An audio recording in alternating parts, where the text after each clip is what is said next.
قول الصوارم كي تسترد المظالم حتى الأراضي ساموا رسول أهل العزاء. تر کوم حده پورې دا د اسرائیلو لپاره حیرانونکې او لړزونکې وه چې د هغوی استخباراتي ځواک د دغه عملیاتو د پلان کشف کولو کې پاتې راغی. أهل العزائم القول قول الصوارم كي تسترد المظالم حتى الأراضي ساموا رسول أهل العزائم ما دنسوا لي حمانا لو طوقته الضرائب. د اکتوبر میاشتې 9 نیټه د هغه لوی برید سره تړلې ده چې د کتایب القسام او فلسطینی مقاومت لخوا په غزه کې د اسرائیلو په پوځیانو او کمپونو باندې ترسره شو. په دغه عملیاتو کې د اسرائیلي پوځ مهمې فرقې په نښه شوې او ډیره قوي ضربه ورکړل شوه. د دې عملیاتو په ترڅ کې د اسرائیلي پوځیانو په کمپونو کې بې شمیره پوځیان ووژل شول او یو شمیر ژوندي ونیول شول. دغه ورځ د تاریخ له پلوه یوه ستره نظامی او سیاسي زلزله وه چې نه یوازې نږدې بلکې لرې کفري نړۍ ته یې هم یوه ستره صدمه ورکړه. خو دا د ډیرو لپاره د پوښتنو سبب شو. ولې کتایب القسام د عملیاتو لپاره دا نیټه انتخاب کړه؟ څه محاسبات او پایلې په نظر کې لرلې؟ وروسته له دې د اسرائیل لخوا د غزې پر ضد یوه نسل وژونکې جګړه پیل شوه چې لمنه یې پراخېده او تر 1 کال ډیر یې دوام و.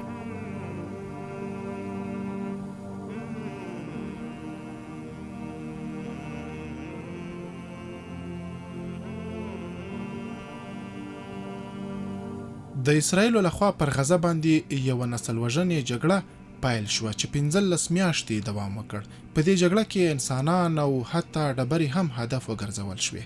د زرګونو شهیدانو او زخمیانو ترڅنګ د ژوند ټولو سرچینو ته بېسارې ویجاړۍ او زیان واړول شو. په داسې حال کې چې د مقاومت او اشغالګرو ترمنځ جګړې د غزې په میدان کې لا هم غږېږي. الله اکبر.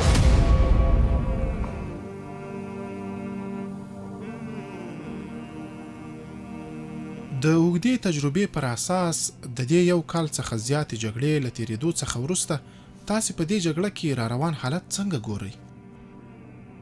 په اسرائیلو کې مادي ویجاړتیا عموما د بریا د ښودلو لپاره معیار ګڼل کیږي. هغوی وایي ګورئ موږ بریالي شوو، موږ غزه په بشپړه توګه ویجاړه کړه. خو په حقیقت کې دا د بریا معیار نه دی بلکې د ناکامۍ معیار دی. هر څومره چې زیات ویجاړۍ وکړي هغومره زیات به تاوان وکړي. نو زما په اند تر ټولو لویه تېروتنه چې اسرائیل ورسره مخ دی او لا تر اوسه پورې تجربه کوي دا ده چې دوی د یو فکر سره جګړه کوي. دغه فکر د حماس څخه هم لوی دی.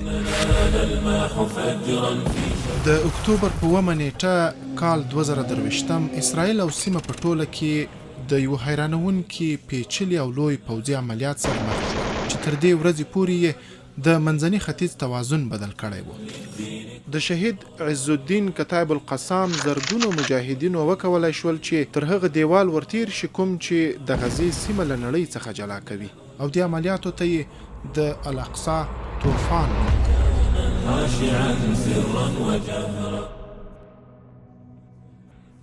ای د امت خلکو، ای د نړۍ خپلواکانو، نن ورځ د الاقصا غصه، د خپل ملت غصه، د امت غصه او د نړۍ د ازادۍ غوښتونکو غصه راپارېدلې ده. د جګړې د میاشتو په اوږدو کې د کتایب القسام د جګړې او عملیاتو په اړه هیڅ ځانګړی تفصیل نه و خپور کړی بلکې یوازې د دې غورځنګ ویان ابو عبیده داسې ویلي و. او هغه څه چې تازه د دښمن په منځ کې د هغوی د ناکامۍ په اړه چې د اکتوبر په 9 نیټه پیښه شوه افشا شول، موږ ته ډیر ساده کار دی چې په مناسب وخت کې به یې انشاءالله افشا کړو. په دې تحقیقاتو کې موږ وکولای شول ځینې ځانګړي انځورونه ترلاسه کړو چې القسام یې د لومړي ځل لپاره د خپلې پوځي شورا د رهبرۍ خونې څخه چې د الاقصا طوفان پلان یې جوړ کړی و افشا کوي. ای دښمنه، لکه څنګه چې ته دلته په زور راغلی، زه هم په دې ځمکه کې زرګونه تخمونه لرم او که ظالمان هڅه وکړي چې موږ له خپلې خاورې وباسي دا تخمونه بیا وده کوي. دا زما ګرانه خاوره ده چې ډیر برکت لري. دې ځمکه کې برکتونه دي، زموږ برکتونه هم روان دي او نه ودرېږي. دا محمد ضیف دی، د شهید عز الدین کتایب القسام د ارکانو قمندان. دا ځانګړي او نادر انځورونه د هغه څخه ثبت شوي دي چې القسام یې لومړی ځل افشا کوي. ضیف د پوځي رهبرۍ خونه کې ولاړ دی ترڅو د عملیاتو د پلي کولو وروستي جزئیات د څو ورځې مخکې له پیلېدو څخه تنظیم کړي. ممکنه ده موږ وړاندې لاړ شو او یو ډول ابتکار وکاروو چې موږ وکولای شول د تاریخ په لاره کې بدلون راولو او په دې وخت کې یو له خپلو اهدافو څخه ترلاسه کړو چې په هغې کې بیرغونه پورته شي.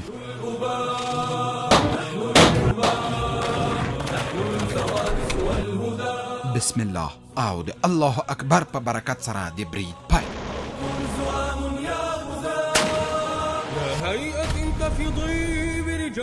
د محمد ضیف یو ملګری او د الاقصی طوفان په عملیاتو کې د مشرانو یوې لنډې حلقې غړی عز الدین الحداد دی چې د القسام د پوځي شورا غړی دی. دغه سړی د حماس په پوځي څانګه کې د غزې لیوا مشري کوي. اسرائیل هغه د الاقصی طوفان په عملیاتو کې له مهمو مسؤلینو څخه ګڼي او همدارنګه د غزې شمال کې د القسام د ځواکونو د بیارغونې په اړه په وروستۍ جګړه کې تورن کړی دی.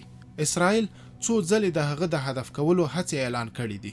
موږ وکولای شول له عز الدین الحداد سره یوه مرکه ترلاسه کړو. د هغه څرګندېدل سره له دې امنیتي پیچلتیاوو په هغه وخت کې و چې د اوربند تړون وروستي جزئیات پکې ترتیبېدل. الحداد په دې مرکه کې د اوربند تړون په عملي کولو کې ټینګار کړی. عزائم فالقول الصوارم كي تسترد المظالم حتى الأراضي ساموا راسه.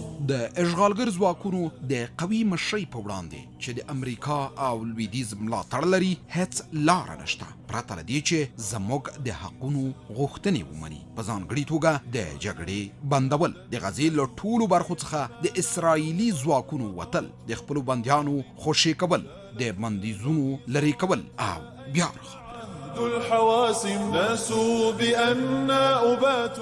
دغه پټ سند چې د لومړي ځل لپاره افشا کیږي د القسام د ارکانو قمندان محمد ضیف لخوا صادر شوی چې د عملیاتو امر پکې ورکړل شوی او د اکتوبر په 15 نیټه لیکل شوی دی. یعنی د الاقصی طوفان د عملیاتو څخه یوازې 2 ورځې مخکې د القسام د رهبرۍ لخوا صادر شوی. د څو پریکړو تفصیل ورکوي او تر ټولو مهمه پریکړه د الاقصی طوفان عملیاتو پیل دی چې د عملیاتو د پیل نیټه د اکتوبر په 9 نیټه د سهار په 6:30 بجو ټاکل شوی و.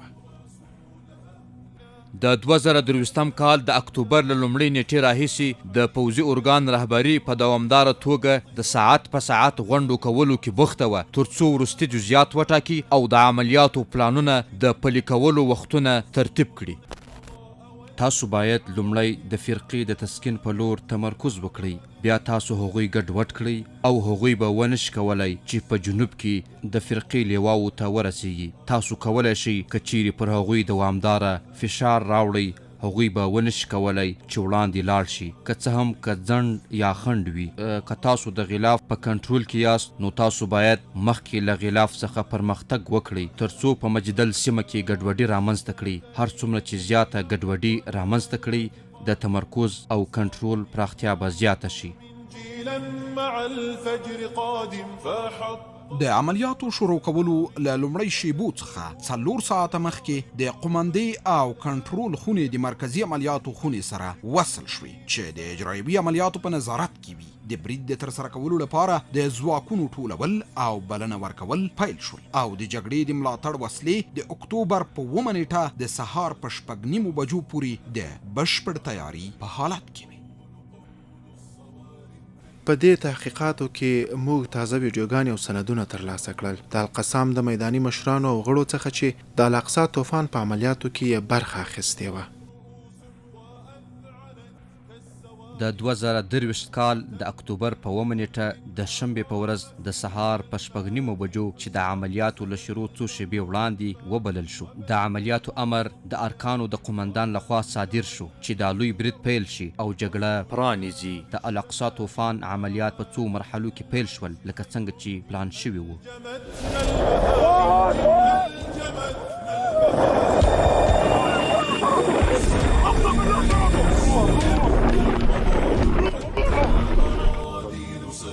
کله چې د ځواکونو د بلنې او ټولولو پروسه په 3000 مجاهدینو سره د حرکت لپاره او 1500 مجاهدین د ملاتړ او مرستې لپاره په ټاکلو ځایونو کې ځای پر ځای شول، نو د حملې پلان بشپړ شو. د دښمن پوځي ځایونه او قواوې په درنو وسلو سره تر پوښښ لاندې ونیول شوې، چې پکې 3500 راکټونه او د توپخانو مرمۍ له غزې څخه د اسرائیلي پوځي ځایونو په هدف وویشتل شوې، سره له دې چې 1000 راکټونه د حستور، حتسریم، نتفاتیم، تلنوف او بلماخیم هوایي هاډو په مسیر وویشتل شول، ترڅو د دښمن د هوایي ملاتړ مخه ونیول شي. همدارنګه د حملې پر وخت د ځواکونو د پرمختګ لپاره 1000 راکټونه ځانګړي کړل شوي وو. ما دنسوا لي حمانا لو طوقته الضراغم، رسالة البغي صالت فأين عهد الحواسم، ناسوا بأننا عبات نذود ذود القشاعم، نحن الذين وطئنا بالخيل عرش الأعاجم. زموږ د برید پلان په دقت سره جوړ شوی و. زموږ مجاهدینو له وړاندې روزنه اخیستې وه. د عملیاتو په لومړي ساعت کې زموږ د بي پیلوټه الوتکو قطعې، زموږ سمندري قطعې او د القسام د ځانګړو ځواکونو زرګونه جنګیالي د الله په فضل سره د جدار د فاصلې نه تیر شول. وروسته له دې زموږ د پیاده قطعو مجاهدینو په مرسته هغوی راوپرځول شول او دا دومره لویه صحنه د الله جل جلاله په پاملرنې سره ترسره شوه.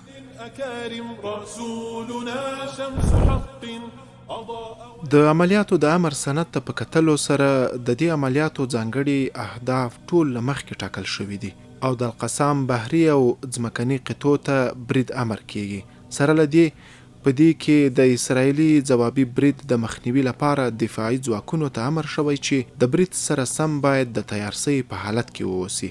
د عملیاتو د امر له مخې د عملیاتو برخه اخیستونکو ته امر شوی چې د سیمدار او بې سیمه اړیکو له لارې هیڅ ډول اړیکې ونه کاروي، چې دا په ښکاره ډول د عملیاتو بشپړ محرمیت ښکاره کوي. هغه مناظر چې د اکتوبر په 9 نیټه سهار خپاره شول، له هغې معلومېده چې د القسام د ځانګړو مجاهدینو ډلې په مختلفو ځایونو کې د دیوال څخه تیرېدو کې بریالي شوي او د غزې د پولې په اوږدو کې د هغو اسرائیلي ځواکونو سره د نښتې په حالت کې وو کوم چې د هغې پولې په ساتنې مامور وو. د غزې سره د اسرائیلو پوله د نړۍ تر ټولو خوندي او محکمې پولې څخه ګڼل کیږي او ښایي د نړۍ په کچه یوه له تر ټولو خوندي پولې وي. دا به تقریبا ناممکن وي چې څوک د پولې ته نږدې شي. کله چې موږ ته لارښوونې راکړل شوې او موږ ته د دښمن په جبهه کې د لوی تعرضي پلان جوړولو امر وشو، نو د عملیاتو سیمه سمدستي تحلیل پیل شو او د امنیتي دیوال په خپل ځای کې د جګړې په لاره کې یوه ستونزه جوړوله. نو موږ د دې دیوال تر جوړښتونو مطالعه ترسره کړه ترڅو پوه شو چې څنګه یې مات کړو.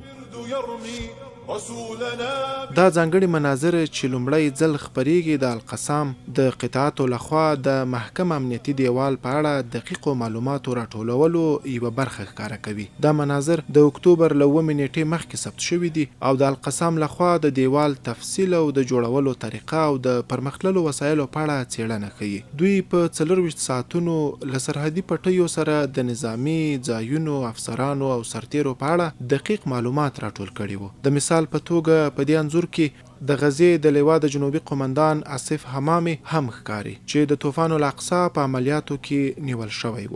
القسام د کیمرو په کارولو سره داسې معلومات ترلاسه کړي وو کومو چې د پلان په جوړولو کې ډیره مرسته کړې وه او د معلوماتو د اکتوبر په 9 نیټه د امنیتي دیوال ماتولو وړتیا ورکړه، هغه هم د ځمکې له پاسه نه له لاندې.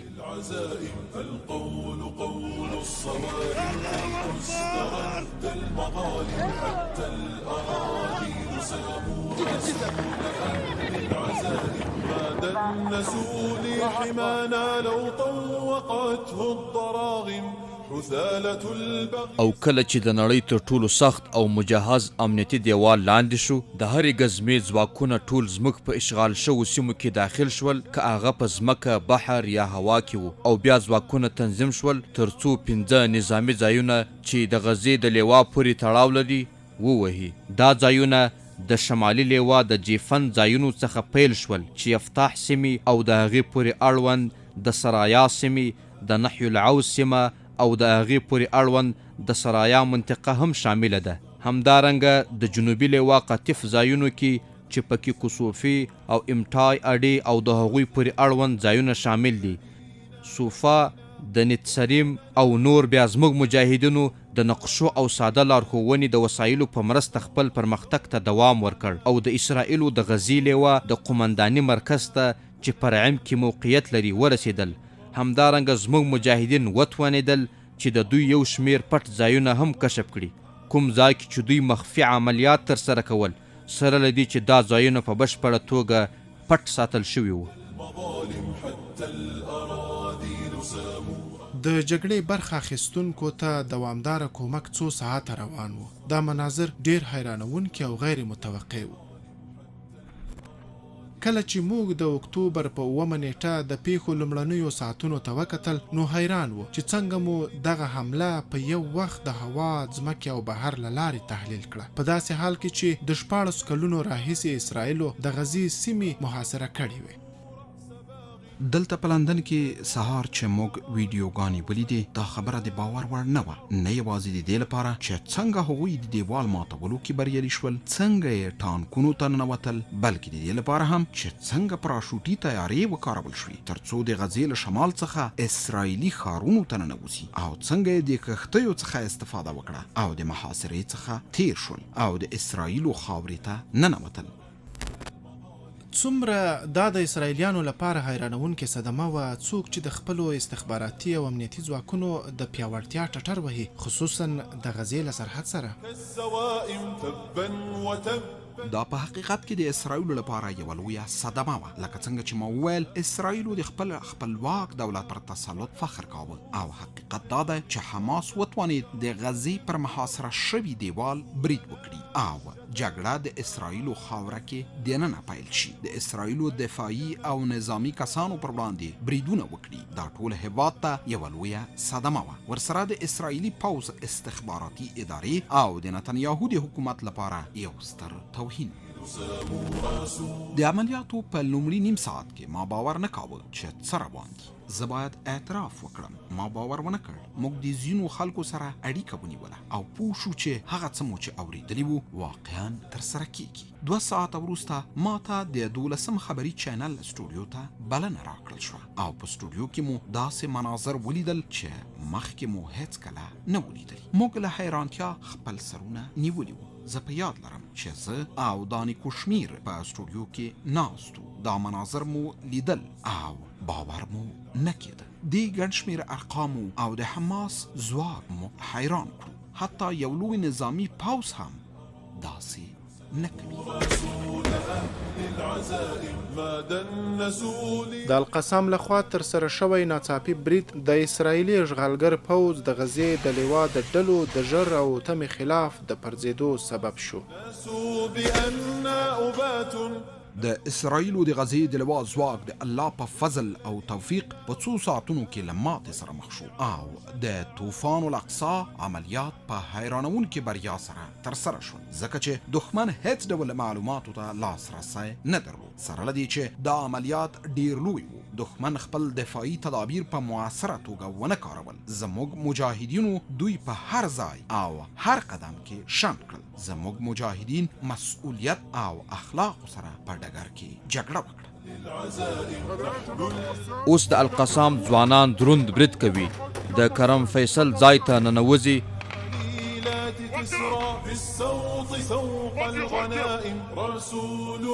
پر هغو پوځي اډو چې موږ برید کړی وو، ډیری د عملیاتو د قمنداني خونې، د سرتیرو د هستوګنې ځایونه، د ټانګونو او زغروالو وسایطو ځایونه، د کنټرول او ټکنالوژي خونې، د استخباراتي څارنې خونې، د څارنې برجونه، د مهماتو زیرمو او د توپخانې ځایونه او د امنیتي پوسټونو ځایونه درلودل.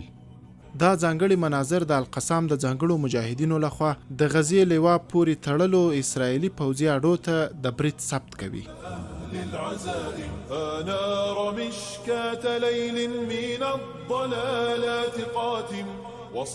پاڅه ځکه الله نه غواړي چې ته ذلیل ژوند وکړې. د ازادۍ بیرغونه پورته کړه او درنې حملې وکړه.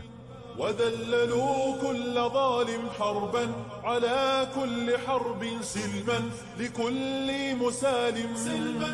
او دلته موږ اوس د صهیونستي دښمن د ځایونو او د اشغالګر پوځ د سرتیرو په منځ کې یو.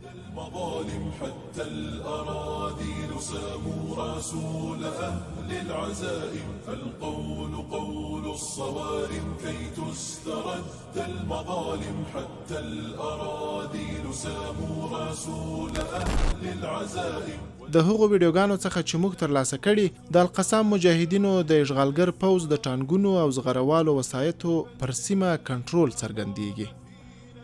لدی روحان فتح ورسته ډاډ او باور په الله عز وجل سره الحمدلله الله اکبر اوس د صهیونستي دښمن ټول ټانګونه د شهید عز الدین القسام تر قطعې لاندې بشپړ کنټرول کې دي. 1 اکتوبر د دښمن ټول زغروال وسایط او ټانکونه د شهید عز الدین القسام د ځانګړي قطعې تر اسارت لاندې دي ان شاء الله.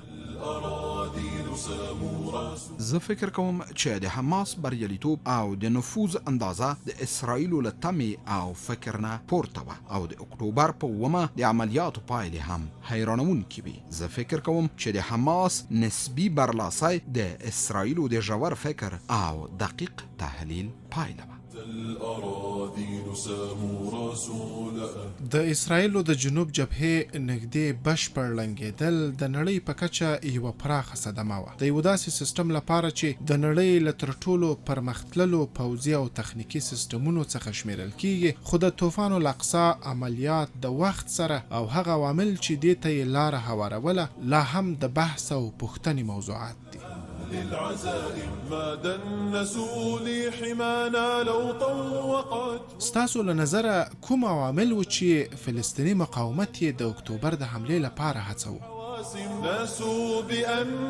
لومړی دلیل دا دی چې په سیمهیزه توګه ستاسو سره د ځینو عربي هیوادونو او اسرائیلو ترمنځ د اړیکو عادي کولو توافق نامې لاسلیک شوې وي، پرته له دې چې د فلسطیني دولت جوړولو ته ټینګار وشي. چیرې چې په 2023 کې او د اکتوبر له 9 مخکې د یهودي آبادکارانو بریدونو کې لوی زیاتوالی راغلی و. نږدې 100,000 فلسطینیان له 2022 کال راهیسې کډوال شوي دي. دریم دلیل د غزې سره تړاو لري چې له 2019 کال راهیسې د اوږدمهالې محاصرې سره مخ دي. او دیتا د اشغالګر رژیم ظلم هم اضافه کړی چې زموږ د بندیانو په ضد جنایتونه زیات کړل. وروسته له دې چې هغوی د وزیر العنصري فاشي بن غفیر تر مسؤلیت لاندې راوستل شو او دا له دې لارې ترسره شوي یا د لوږې له لارې وژل کېدل، لکه شیخ حدار عدنان یا بندیانو او ناروغانو ته د نه پاملرنې له کبله لکه ناصر ابو حنید او ولید ابو دقه او همدارنګه د بېساري حبس سزاګانې چې په نړۍ کې هیڅ مشابهت نه لري. اوس د نړۍ سره یو ځای موږ ته فرصت دی چې مخکې لاړ شو او حرکت وکړو تر څو د دې لویې جګړې د پرمختګ مخه ونیسو. زموږ ټولې هڅې به دا وي چې د نړیوالې ارادې په کارولو سره د اشغالګرو بې ګټې بریدونه د قدس او مسجد الاقصی په ضد وځنډوو. د دې بریدونو پر مهال د قدس او الاقصی څخه فریادونه پورته شول او زموږ خلکو په لویدیځه کرښه کې هم د ظلم او زورونې سره مخ شول.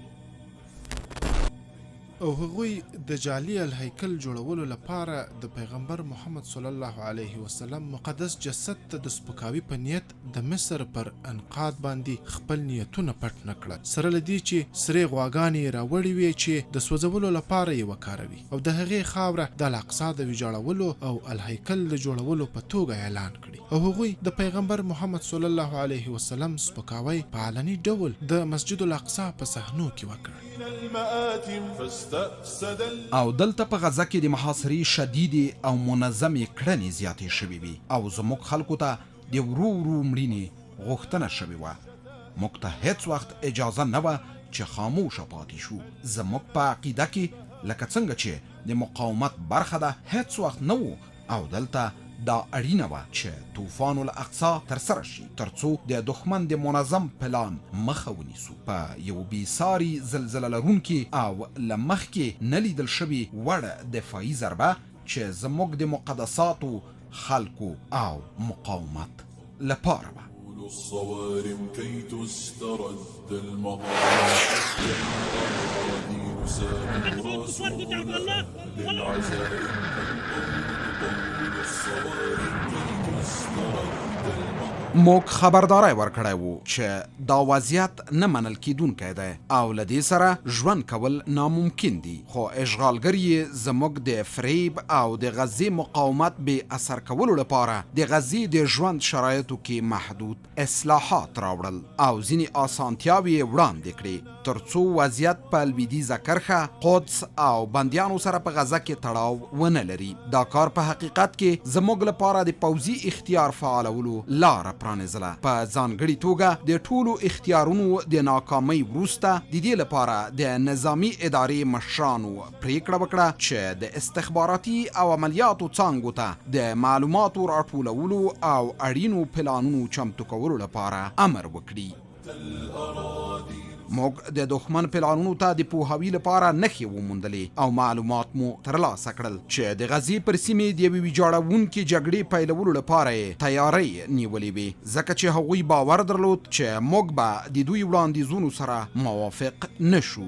هغه معلومات چې موږ ترلاسه کړي وو ځینې مهالونو ښودل چې د دې خاینې حملې لپاره ټاکل شوي وو، کوم چې به د یهودي اخترونو وروسته مستقیما پیلېدل. د دې بریدونو پیل به د یوې بېساري هوایي برید په توګه وي چې پکې د مقاومت ټولې ډلې هدف نیول کیږي. وروسته به د ځمکې برید پیلېږي چې زموږ خلکو، زموږ ځمکې او زموږ سرچینو ته پراخ او ویجاړونکی برید وي. موږ دغه معلومات په جدي توګه واخیستل او په ورته وخت کې مو د ټولو منځګړو سره اړیکې ساتلې او د استخباراتي هڅو د زیاتولو او د پوځي انتخاب لپاره مو د چمتووالي امر ورکړ. د اسرائیلو 12 خبري چینل په نوم ټلویزیون د تحقیقاتو له مخې دا څرګند شول چې نتنیاهو د 2023 کال د اکتوبر په لومړۍ نیټه د امنیتي ارګانونو مشرانو سره ناسته درلوده چې د عملیاتو څخه شپږ ورځې مخکې ترسره شوه. په دې ناسته کې د شاباک رئیس د حماس د مشرانو لکه سنوار او ضیف د له منځه وړلو لپاره یو پلان وړاندې کړ او د پوځ د لوی درستیز لخوا تایید شو. ویل موږ د غزې پر وړاندې یوې لویې حملې ته اړتیا لرو ځکه چې هغه د لویدیځ کرښې په ترهګریز فعالیت کې مسؤله ده. د پلان جوړونې پر مهال استخباراتي څانګې ته یو سند په لاس ورغی چې د اشغالګر رژیم د تر ټولو مهم استخباراتي قطعې پورې اړه لري چې نوم یې 800 دی. دا سند د امنیتي نفوذ له لارې د یوه سرور په اختراق سره ترلاسه شو. دغه سند وڅېړل شو، تحلیل شو او د پلان جوړونې په بهیر کې شامل شو. دا معلومات په ګوته کوي چې یو ښه طرحه شوی پلان په تیرو کلونو کې له عملیاتو مخکې ترتیب شوی و او دا هغه څه دي چې القسام د خپل ویاند ابو عبیده په ځینو ویناګانو کې اشاره وکړه. دا به وښیي چې څنګه موږ توانېدلي یو چې د شاباک او د دښمن امنیتي سیستم ته د څو کلونو لپاره یو پیچلی ستراتیژیک فریب تطبیق کړو. حماس څو ځله په خپلو ویناګانو کې طوفان الاقصی ته اشاره کړې وه، خو اسرائیلو هیڅ اشاره درک نشوه کړای. نو له دې امله د طوفان وړاندې کوونکي د بیدار شوي آتش فشانې اور غورځونکي خبرداری ورکړ ترڅو دا په یو زلزله لرونکي طوفان بدل شي او د جابرو اشغالګرو پر زړونو ویره واچوي. موږ باید دا ووایو حماس په اسرائیل د خوب په حالت کې بریالی شو او دا په 2 یا 3 کلونو کې د هغوی په وړاندې ډیر پیچلي عملیات ترسره کړل. او پریکړه دا وه چې د دښمن لپاره د هغوی د غلطولو ستراتیژیک پلان جوړ کړو، چیرې چې موږ هغوی ته داسې انګیزه ورکړه چې ګواکې موږ د تسهیلونو په بلنه راغلي یو، په داسې حال کې چې د جګړې لپاره پلي روان.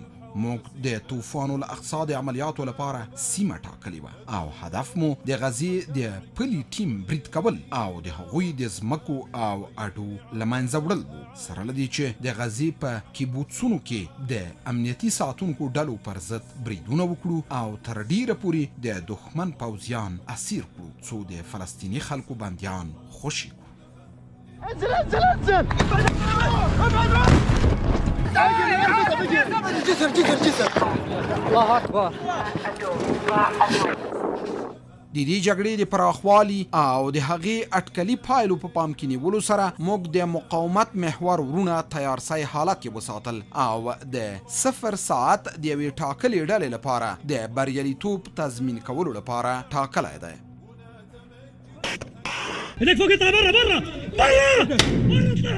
د معلوماتو څخه څرګندېږي چې د عملیاتو 0 ساعت بشپړن فلسطیني وو. داسې عملیات چې د جګړې لمن پکې ډیره پراخه او د سیمې نورو هیوادونو ته وغځېده.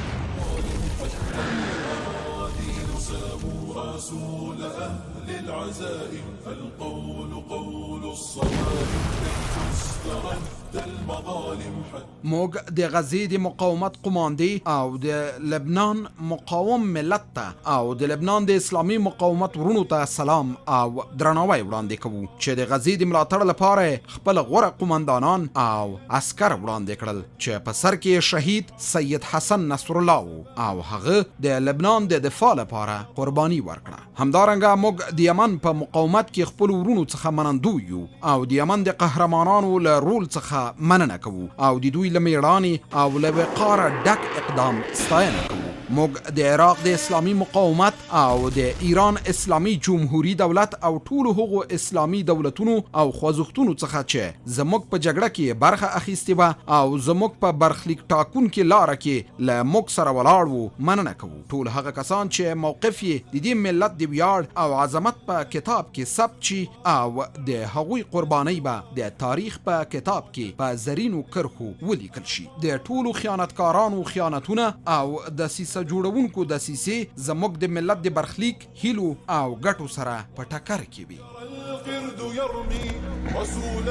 نو په دې اساس د قسام د روایت په بنسټ د عملیاتو ټاکل شوي ټولې موخې په لومړیو ساعتونو کې پوره شوې، خو د مقاومت کوونکو د استوګنیزو سیمو او د غزې تړانګې سره نږدې ښارګوټو ته د ننوتلو بحث وروسته عملیاتو کې پراخ شو او داسې ښکارېدل چې عملیات له پلان شوي موخې څخه بهر شوي دي. د غزې د فرقې د اصلي پوځي اډو پاشل کېدل او زموږ د ځواکونو په لاس یې د ډیریو له نیولو وروسته درېیمه مرحله د دې لپاره پیل شوه چې زموږ ځواکونه د امنیتي ملاتړ اډو په لور وخوځېږي چې د غزې فرقې د استوګنې په سیمو کې واقع دي او د هغو عسکرو او افسرانو تعقیب وکړي چې له جګړې څخه راتښتېدلي وو او په دې استوګنیزو سیمو کې پټ شوي نه وو. ستاسو په نظر آیا حماس په دې بریالی شو چې یوازې د غزې فرقه د خپل هدف په توګه وټاکي؟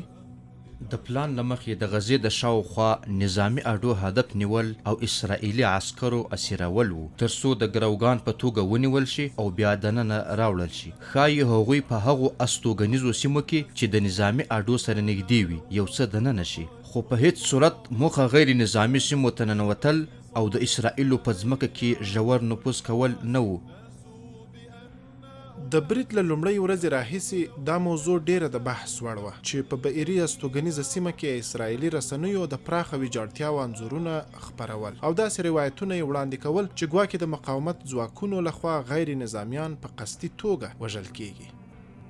د لسګونو ماشومانو لاسونه شاته تړل شوي ول او ژوندي سوځولي ول. دا یو تیروونکی ماشوم دی. زه بخښنه غواړم که دا موضوع دردناکه وي، خو زه په دې انځور کې کوم ماشوم نه وینم. تاسو نشئ کولی چې هغه ماشوم ووینئ ځکه چې دا د یوې مور انځور ده. لکه څنګه چې پوهیږئ موږ هلته هیڅ داسې فکر نه و کړی چې د هر ځای انځور واخلو.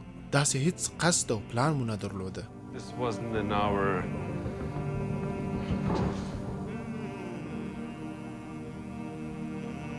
دا یو د قسام له مبارزینو څخه دی، هغه چې په بئري سیمه کې په یو استوګنیز ځای برید کې فعاله ونډه درلوده چې وروسته بیا له هغه ځایه روغ رمټ د غزې تړانګې ته راغی. هغه په دې ځانګړو انځورونو کې د هغې پیښې ټول تفصیل بیانوي.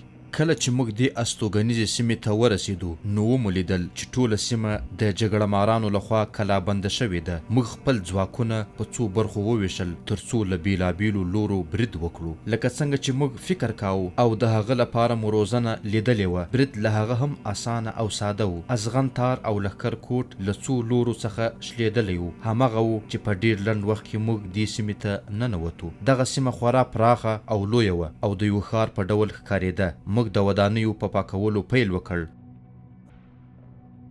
که څه هم د عملیاتو په لومړي پړاو کې دې سیمې ته ننوتل اسانه و، خو په راتلونکو ساعتونو کې سختې او شدیدې جګړې وشوې.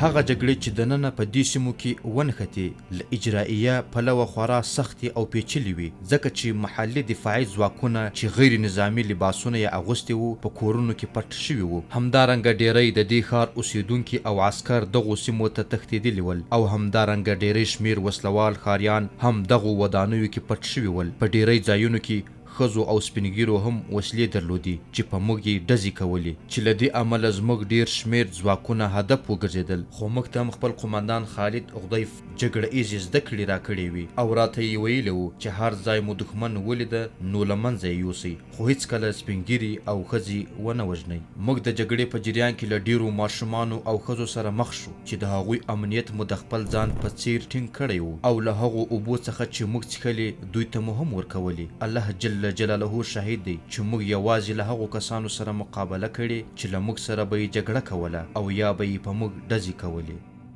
د طوفان الاقصی عملیاتو په پایله کې 1420 تنو اسرائیلو ته مرګ ژوبله واوښته چې پکې نظامیان او د سیمې اوسیدونکي شامل دي. دا لیست د هغو اسرائیلو دی چې د اکتوبر په 9 نیټه وژل شوي دي او ټول د هغو ډلو غړي دي چې د محلي دفاعي ځواکونو په نامه پیژندل کېدل، چې په غیر نظامي لباس کې جګړه کوله او په همدې استوګنیزه سیمه کې یې ژوند کاوه. د وژل شویو کسانو له ډلې څخه مشهوره یې اوفر لبشتاین چې د شاعر هنیګف د سیمې د محلي شورا رئیس و او اوفر بن یعقوب چې د امنیتي همغږۍ کوونکي مسؤل و. دان اسولین په سیمه کې د اردو د امنیتي همغږۍ مسؤل و. دغه لیست په سیمه کې د جګړو واضح ښکارندویي کوي. د عملیاتو دوهم هدف د اسرائیلي عسکرو تر ټولو زیات نیول و چې د احصایې له مخې حماس او د مقاومت ډله بریالۍ شوې چې لږ تر لږه 250 اسرائیلي عسکر اسیران کړي، چې دا خپله د اسیرانو د ساتنې لپاره یو ځانګړي پلان جوړولو ته اشاره کوي.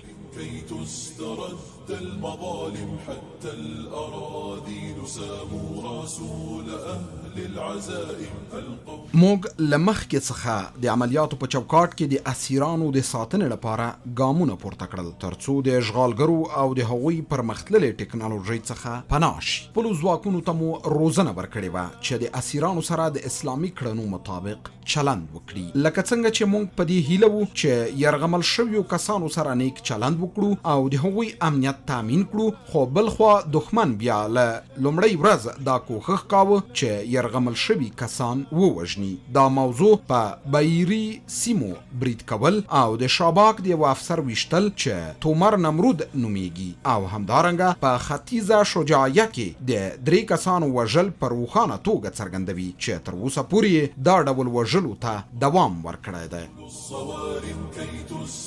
موږ په دې سیمو کې پاتې شو او چانیزو عملیاتو ته مو دوام ورکړ. نوي اسیران مو ونیول چې له جملې یې 15 د سیمې ځانګړي ځواکونه ول چې اوس یې وسله په ځمکه غورځولې وه او تسلیم شوي ول ونیول.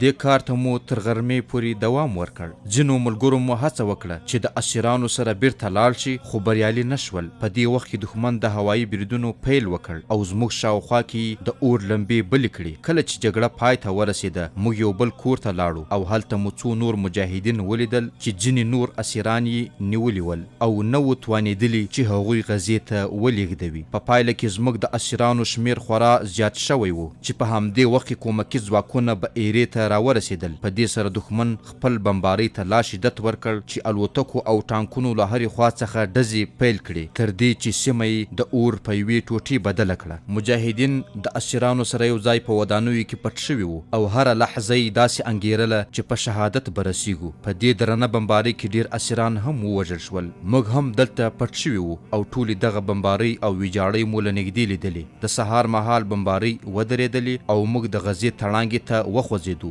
او هلته د خپلو ورونو سره یو ځای شو ترڅو د هغه ښار څخه دفاع وکړو. زما په نظر د هانیبال قانون څخه یې ګټه پورته کړې وه چې له مخې اسرائیلو ته اجازه ورکړې وه څو په هر هغه شخص ډزې وکړي چې د غزې تړانګې ته د ننوتلو هڅه کوي.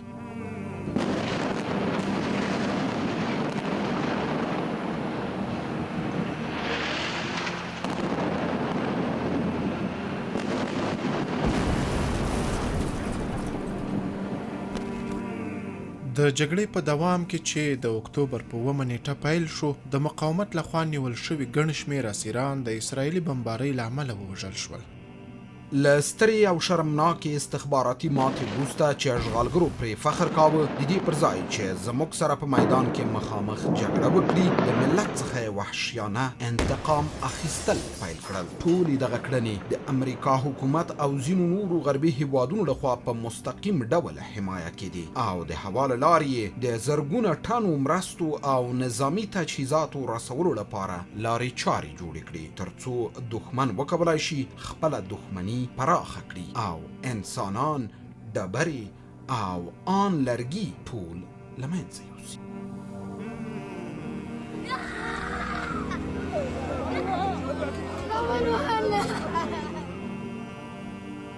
د اکتوبر په 9 نیټه د نتنیاهو حکومت پریکړه وکړه چې په غزې تړانګې بمبار وکړي ترڅو لا ډیر پرمختګ وکړي.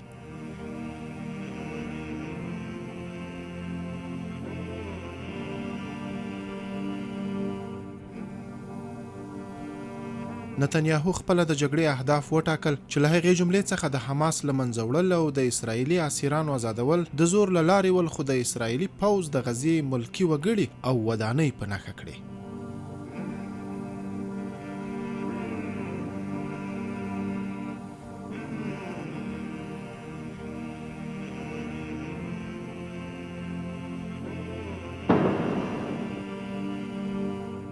تر دې مهاله د غزې په جګړه کې نږدې 50,000 کسان شهیدان شوي چې ډیری یې ښځې او ماشومان دي او لسګونه زره نور ټپیان دي.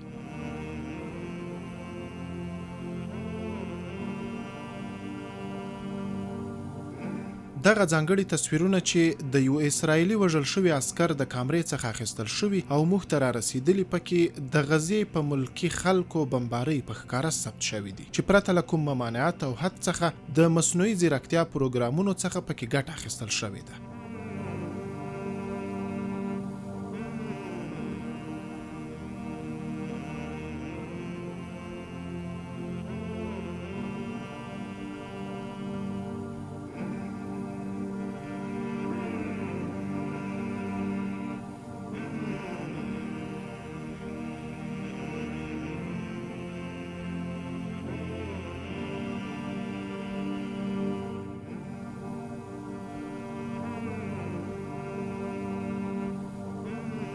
موږ د غزې او خپل ملت د دفاع لپاره جګړه پیل کړه چې د دې لپاره مو د کمینونو، پوځي چاپو، تونلونو او د ماین ځای پر ځای کول پیل کړل. دا هغه تګلاره وه چې په وسیله یې د دښمن درانه موټر ټوټې شو او د اسرائیلو پوځ ته مو درنه مرګ ژوبله واړوله. دا مسله په ښکاره ډول ښیي چې زموږ دفاعي بریدونه په تر ټولو لوړه سطحه کې دي.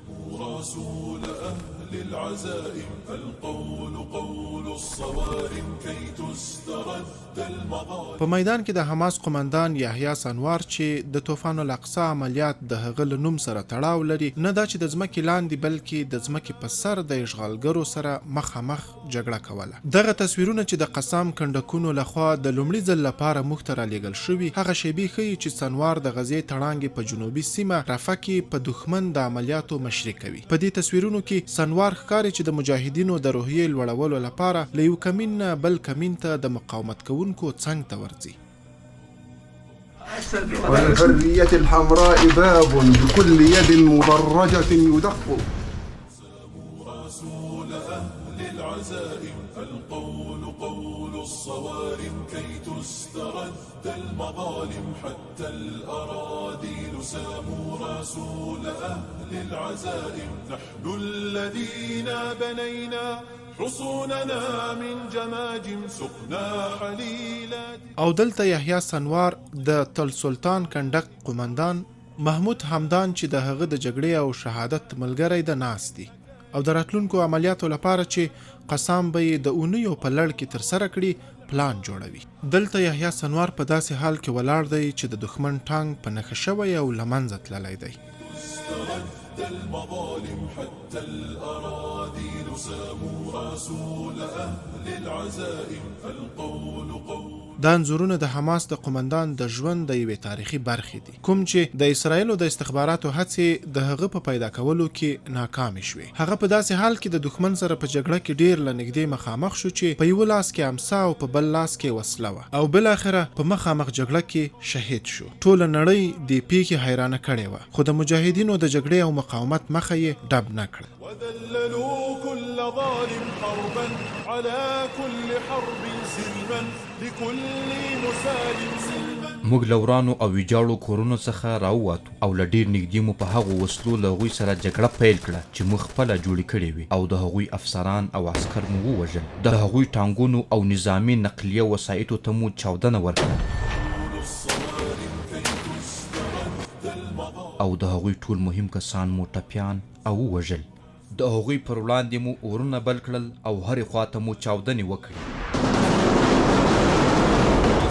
تر اوسه زموږ او د هغوی ترمنځ جګړه روانه ده او هغوی پرته له دې چې زموږ له خاورې وتښتي بله چاره نه لري. لما خبت رؤوس الضياغم وزمجر القرد يرمي رسولنا بالشتائم ما عاد في العيش خير إن ألجمتنا البهائم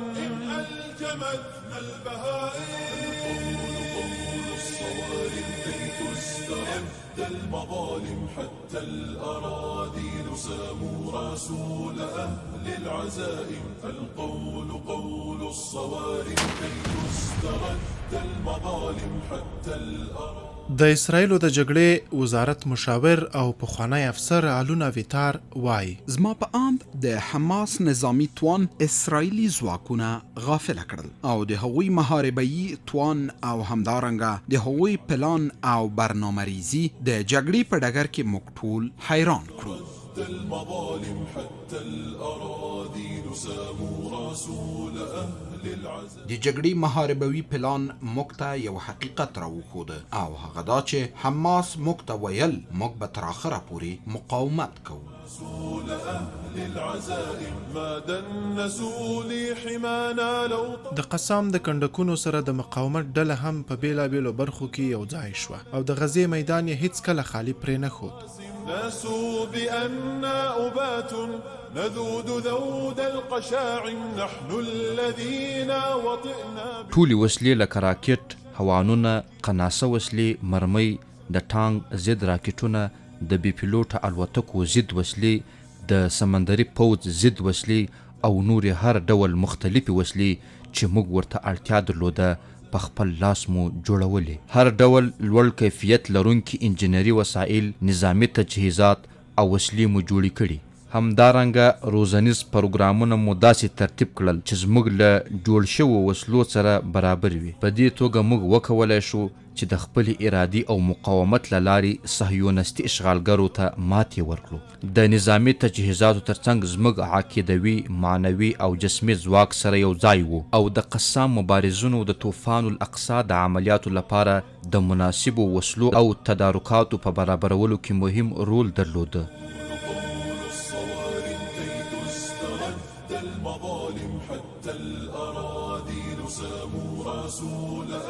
په دې مبارکه ورځ کې موږ دښمن ته په تمه یو او دوی ته به یې وښایو او د مؤمنینو زړونه به پرې خوشحاله کړو.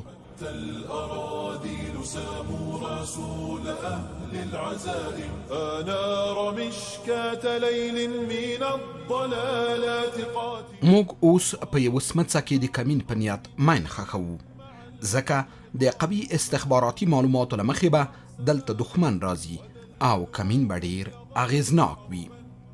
قسامي انجینیرۍ چې دښمن ته یې ډول ډول عذابونه ورکړي همیشه به په خورا ځواک او قوي تیاري سره د غزې تړانګې له شمال څخه تر جنوب پورې کار کوي او موږ چې کوم انجینیري او جنگي مهارت لرو ان شاء الله د میاشتو لپاره کافی دي. توپیر نه کوي چې جګړه اوږده وي یا لنډه. زموږ هدف یو دی او هغه له ظلم څخه د ملت ژغورل او د اشغالګرو شړل دي. یا الله زموږ ملت خپلو هیلو ته ورسوي او بیرته یې خپلو کورونو ته ستانه کړي. فاستأسد البغل لما خبت رؤوس الضياغم وزمجر القرد يرمي رسولنا بالشتائم. ما عاد في العيش خير إن ألجمتنا البهائم.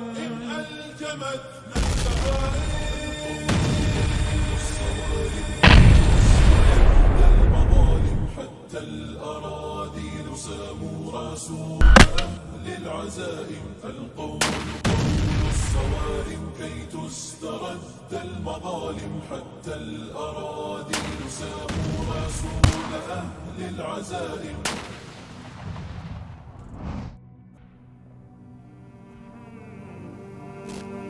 دا بیت حنون دی، د غزې شمالي لور ته پر پوله پروت ښار.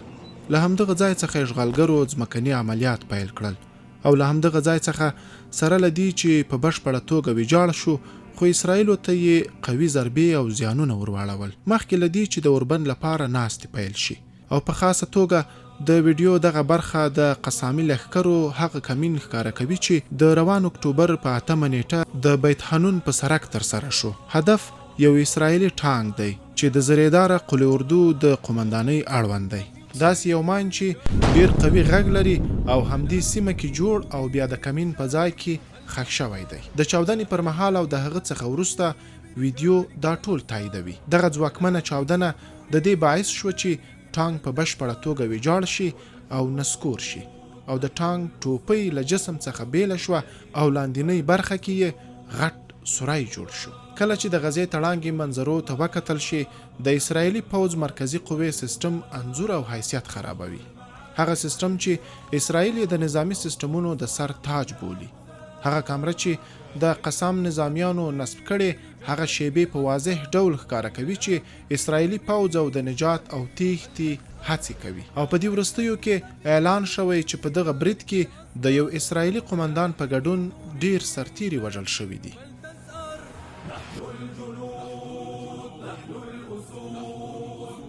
اوس مهال د غزې د جګړې پایلې داسې ښکاري چې تمه یې نه کېدله او بالاخره اسرائیل به له ناکامۍ سره مخ کیږي او اسرائیلي پوځ به په جګړه کې هیڅ مصلحت او ګټه نه ویني. په دې هم پوهیږي چې دا به له تاوان څخه ډک جنگ وي او اسرائیل به د دې جګړې د ناوړه پایلو په اساس پاشل کیږي او داخلي ګډوډۍ سره به مخ شي، مګر دا چې 180 درجې خپل موقف ته تغییر ورکړي.